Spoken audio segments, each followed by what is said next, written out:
चीनी के दाम क्यों छू रहे आसमान? क्या वाकई में गन्ने की कमी है या कुछ और? अब मैं आपको महंगाई का पूरा गणित बताने जा रही हूँ और ये भी कहा गया है कि चीनी की कोई भी कमी नहीं है। सब कुछ आपको इस वीडियो में बताएंगे। नमस्कार, मैं हूँ आपके साथ आयुषी गुप्ता। देखिए, पिछले कुछ दिनों में चीनी के दाम लगातार बढ़े हैं।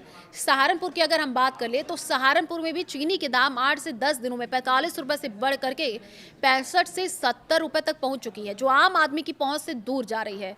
चीनी खरीदने से पहले लोग कई बार सोच रहे हैं, लेकिन चीनी ही नहीं बल्कि गन्ने से बनने वाला गुड़ और शक्कर भी महंगा हुआ है। आज हम आपको इस खबर में बताएंगे चीनी के साथ साथ गुड़ शक्कर पर कितने रुपए बढ़े हैं और क्या कुछ कारण निकल करके सामने आ रहे हैं। क्या आने वाले दिनों में चीनी के दाम बढ़ेंगे या चीनी के दाम कम होंगे?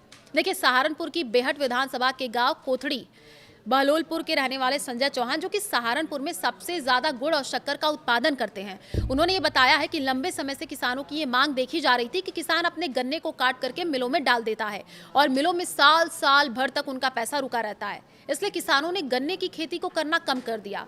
साथ ही हमने भी अपने गन्ने की खेती को करने के साथ उसको मिलों में डालना बंद कर दिया और उससे गुड़ और शक्कर बनाते हैं, जो चीनी से अच्छा दाम होता है और हमारा पैसा हमें तुरंत मिल जाता है। अब किसानों ने गन्ने की खेती को घाटे का सौदा बता दिया है। किसान संजय चौहान ने लोकल 18 से बातचीत की। उन्होंने बताया कि जिस तरीके से चीनी के दाम बढ़े हैं तो गुड़ शक्कर के दाम बढ़ने भी स्वाभाविक है। हम जो गुड़ शक्कर बनाते हैं ज्यादातर ऑर्गेनिक है, ना ही हम अपने गन्ने में केमिकल डालते हैं और ना ही गुड़ को बनाने में।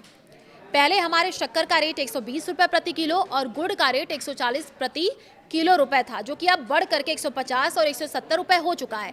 इसके पीछे की कारण की बात कर ले तो गन्ने की पैदावार कम नहीं हो रही है, लेकिन अगर किसान का कोई भी काम घाटे का रहेगा तो उस काम को वो क्यों करेगा। अब चीनी मिली अगर अब बात कर ले, देखिए, चीनी मिल जल्दी नहीं करते हैं पेमेंट। अब जानकारी ये भी है, संजय चौहान ने ये बता दिया कि जैसे चीनी मिल है, वो किसान को समय पर पेमेंट नहीं करते हैं। एक साल चीनी मिल पर पैसे रहता है और दूसरे साल भी वो उसको रोक लेता है। तो 2 साल तक जब किसान का पैसा चीनी मिल पर रुका रहेगा तो ऐसी फसल क्यों करेगा। किसान के अपने बहुत खर्चे होते हैं, इसलिए अब किसान दूसरी फसलों की ओर डाइवर्ट हो रहा है।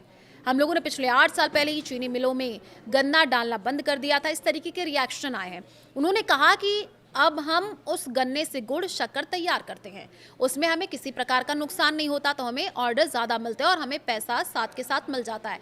लेकिन अगर ऐसे ही चलता रहा तो आने वाले त्योहारों में चीनी के साथ साथ गुड़ शक्कर के दाम भी बढ़ सकते हैं। अगर चीनी के इसी तरीके से दाम रहेंगे तो हमें उम्मीद है कि अगले साल सरकार गन्ने का दाम भी बढ़ाएगी। ये कहा गया है जो लोकलाइट्स हैं, जब उनसे बात किया गया। अब देश भर में चीनी की कीमतों में आई हालिया तेजी के बीच industry body Indian sugar mills association ने स्थिति साफ कर दी है। आईसीएमए ने सोमवार को कहा है कि देश में चीनी की कमी नहीं है। आने वाले दिनों में खुदरा बाजारों में कीमतें कम होने की उम्मीद है। पिछले एक महीने में चीनी 20% से ज्यादा महंगी होकर के 56 से 60 रुपए प्रति किलो हो गई। इसके बाद सरकार ने राहत देने के लिए ड्यूटी फ्री इंपोर्ट को मंजूरी दी थी। अब 10 lakh ton duty free import को मंजूरी मिली है। खुदरा और थोक बाजारों में चीनी के दाम 56 से 60 प्रति किलो पहुंचने के बाद केंद्र सरकार ने 20 अगस्त को बड़ा फैसला लिया था। सरकार ने 10 लाख टन रॉ शुगर के बिना किसी सीमा शुल्क आयात की अनुमति दी है, ताकि बाजार में सप्लाई बढ़ा करके कीमतों पर काबू पाया जा सके। National federation of cooperative sugar factories ने भी घरेलू सप्लाई को पर्याप्त बताया। एनएफसीएसएफ के अध्यक्ष प्रकाश नाइकनवर ने ये कहा है कि फेडरेशन ने 2025-26 सीजन के लिए अपने नेट शुगर प्रोडक्शन के अनुमान को 2.79 करोड़ टन पर बरकरार रखा है। इसमें से करीब 24 लाख टन चीनी एथेनॉल उत्पादन के लिए डाइवर्ट की गई।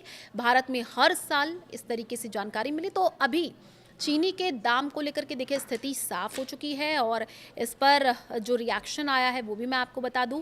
क्या कहा गया है, देश में चीनी की कमी नहीं है और जल्द ही जो कीमतें हैं वो घटेंगी। आईसीएमए बोला है कि त्योहारों के लिए पर्याप्त स्टॉक है। सरकार ने 10 लाख टन इंपोर्ट को मंजूरी दी थी। तो चलिए, हमारे इस खास पॉडकास्ट में इतना ही। और चीनी को लेकर के आप क्या सोचते हैं, जिस तरीके से दाम बढ़े हैं, आपकी क्या सोच है उसको लेकर के आप कमेंट बॉक्स में अपनी जो प्रतिक्रिया है वो लिख सकते हैं।